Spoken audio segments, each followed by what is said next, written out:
Donc grève. Ce mot a rythmé depuis un siècle et demi la vie politique et sociale de la France d'hier, et il a encore rythmé ces dernières semaines celle des Français d'aujourd'hui.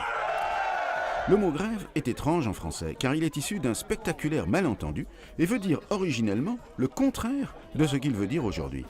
En anglais on dit strike, et c'est sans équivoque, c'est un coup porté par les salariés contre l'employeur.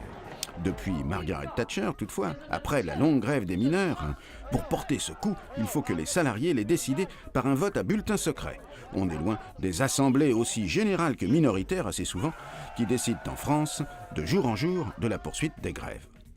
En français, une grève est un rivage, une plage.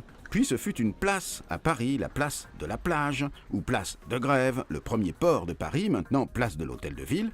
C'est là qu'étaient déchargés les bateaux et où s'assemblaient des ouvriers sans travail qui cherchaient de l'embauche, sans parler des supplices et de la guillotine.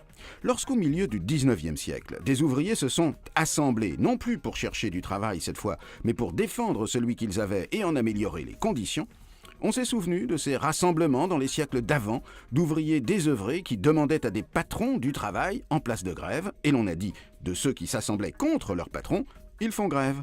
Le contraire donc de ce que faisaient leurs prédécesseurs.